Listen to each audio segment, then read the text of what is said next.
Hello நண்பர்களே, real Madrid தோழர்களே, நம்ம டீமுக்கு இது ஒரு 6வது வெற்றின்னு சொல்லலாம். இப்ப நம்ம 6வது வெற்றி சொன்னாலும் சில பேர் வந்து ஏரியாவுக்கு வாங்கலாம் பாத்துக்கலாம்னு வாங்க. நம்ம அதை அப்படியே அவாய்ட் பண்ணிட்டு கதைக்கு வரலாம். நேற்று மேட்சை பத்தி பாக்கிறதுக்கு முன்னாடி சில பிளேயர்ஸ் நம்ம பாராட்டியே ஆகணும். அதை முதல்ல பார்க்கலாம். என்ன ஆகாதானா மிலிட்டோ டிஃபெண்டர் அடிச்சாம் பாருங்க, அடி ஒரு லாங் ரேஞ்சு, ரெண்டுமே லாங் ரேஞ்சு கோல் தான். இவன் ஒண்ணு எம்பாப்பே பீக்ல போய்கிட்டே இருக்கான். ஆக்சுவலி டிஃபெண்டர்ஸ் ரெண்டு பேருமே பல மேட்சா அடிச்சுக்கிட்டு முட்டிக்கிட்டு இருந்தானுங்க. நேத்து மிலிட்டோவுக்கு அமைஞ்சிருச்சு ஒரு தரமான கோல். அதுக்கப்புறம் லெஃப்ட் பேக் நம்ம எல்லாமே அர்னால்டு தான் ஃபோக்கஸ் பண்ணிட்டு இருந்தோம். லெஃப்ட் பேக் இந்த பையன் சாலிடா இருக்காங்க, ரொம்ப டீசென்டான கேமு, பக்காவா இருக்கா, ரியல் மேட்ரிட் ப்ராடக்ட், அவ்வளவுதான்.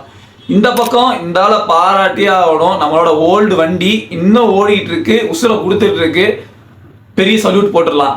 லாஸ்ட்ல வந்துட்டு நம்ம ஜூடும் கமவிங்காவும் இறங்கியிருப்பாங்க, பார்க்கறதுக்கு அவ்வளோ ஒரு சந்தோஷமா இருந்துச்சு. இப்போ எல்லாருமே வந்த மாதிரி ஒரு ஃபீல் இருக்கு.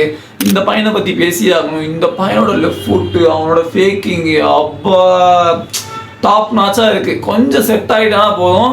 இப்பவும் சொல்றேன் நண்பர்களே, எல்லாத்துக்கும் ரியல் மேட்ரிட் இஸ் பேக். எனக்கு அப்படித்தான் தோணுது. ஸோ மேட்சை முடிச்சுட்டு நாங்கள் பேசுகிறோம். இப்போதைக்கு எதுவும் பேசுகிற மாதிரி இல்லைப்பா. ஆனால் ரியல் மேட்ரிட் ஃபேன்ஸ் நாங்கள் ஹாப்பி என்னாச்சு.